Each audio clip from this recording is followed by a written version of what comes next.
오늘의 인물은 데이비드 리빙스턴입니다. 선교, 아프리카의 탐험. 데이비드는 1813년에 스코틀랜드계의 엄격하고 경건한 가정에서 태어났습니다. 그는 매우 한정된 교육을 받고 10살 때 벌써 무명 공장에서 일을 해야 했습니다. 그러나 그의 향학열은 대단했습니다. 벌게 된 돈의 대부분을 라틴어 문법과 과학서적을 사서 공부하는 데 쓰고 밤늦게까지 연구했습니다. 그의 아버지가 공부했지만 그는 처음 기독교 서적을 읽는 일에 큰 관심을 갖지 않았습니다. 1830년에 그는 글라스고 대학에 들어가 공부할 수 있게 되었습니다. 이때 그는 중국 선교를 호소하는 구즐라프의 소책자를 읽고 하나님 나라를 봉사하기 위한 욕망을 갖게 되고 중국 선교사가 되기를 원했습니다. 곧 그는 런던 선교의 도움으로 신학과 의학 공부를 계속했습니다.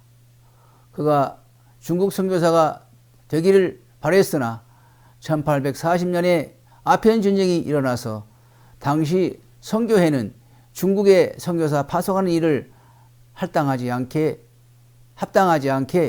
여겼습니다. 그는 곧 남부 아프리카에서 선교를 개척하고 있는 모펫을 만나고 1841년에 그 선교팀에 가담하여 아프리카로 가게 되었습니다.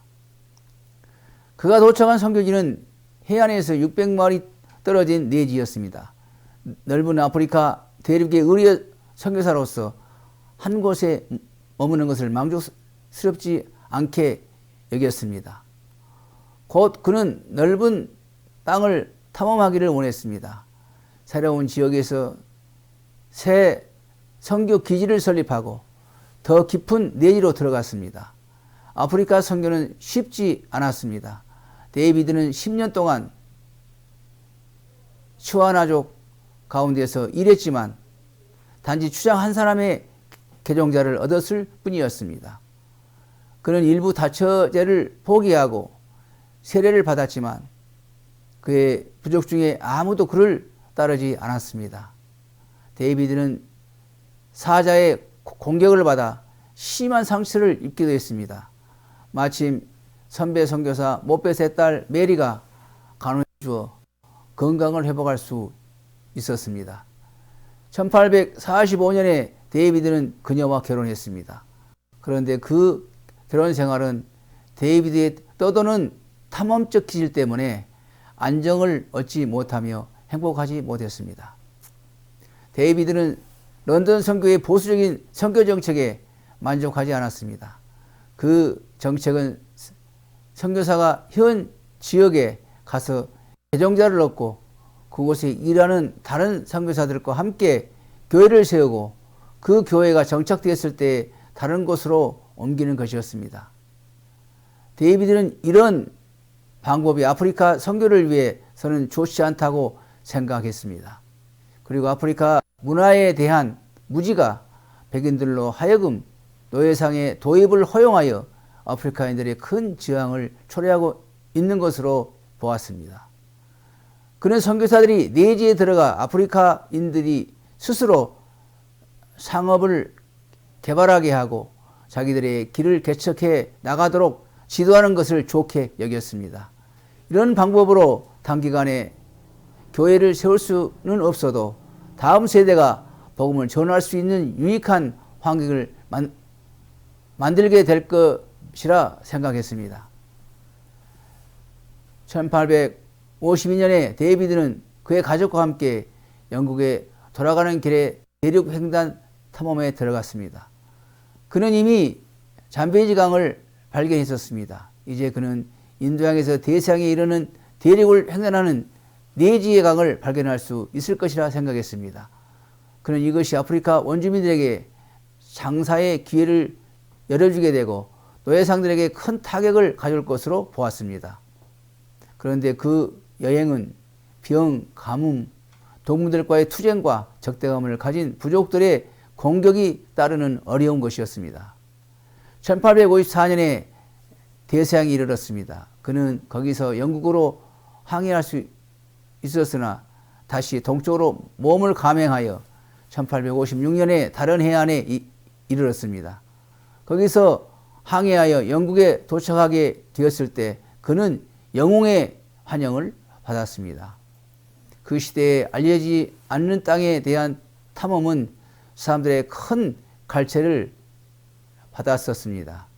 리빙스턴과 같은 탐험가는 오늘날 우주선을 타고 화성을 탐험하고 돌아온 사람 같은 환영을 받은 것입니다.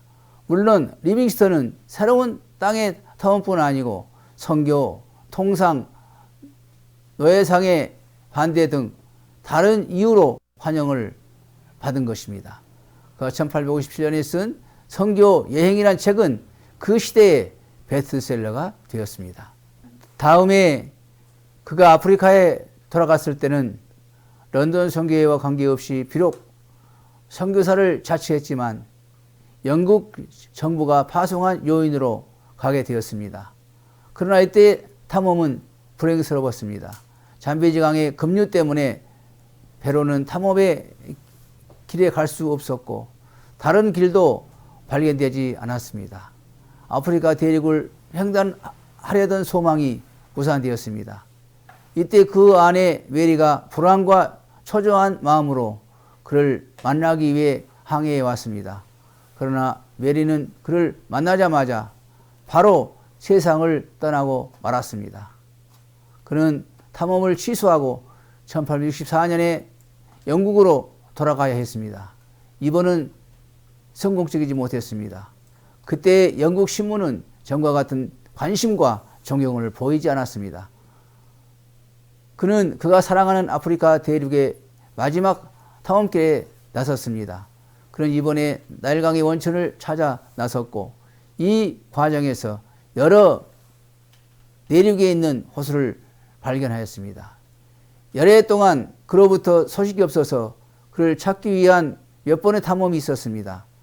이 탐험가들 중에 가장 유명한 분이 1871년 뉴욕 헤럴드 기자인 스탠리였습니다. 그는 탕카니카 호수 옆 우지지에서 리빙스턴을 발견하게 되었으니 그를 납득시켜 귀국할 수 없었습니다. 리빙스턴이 원시적 초막에서 무릎을 꾼 모습으로 죽은 채 발견된 때는 1873년이었습니다. 그의 심장은 그가 택한 땅 아프리카에 묻혔고 그의 시신은 영국으로 돌아왔습니다. 이 위대한 탐험가의 선교사는 웨스트민스터의 교회당 안에 묻히는 영광을 얻었습니다. 교회사에 나타난 여러 사람들처럼 리빙스턴도 믿음으로 독보적 길을 걸어간 분이었습니다. 그는 이 시대의 지배적인 선교 개념에 도전하고 당시 식민주의 심성을 가진 사람들이 별로 생각지 않는 아프리카인들의 영적, 경제적 혜택을 위한 생각을 가졌던 것입니다. 그 결과 리빙스턴은 미래의 아프리카 기독교회의 성장을 위한 좋은 환경을 만들어 주었습니다. 그가 별세한 후 그의 희생으로 100년 동안 아프리카 교회는 빠른 성장을 보였습니다. 들어주셔서 감사합니다.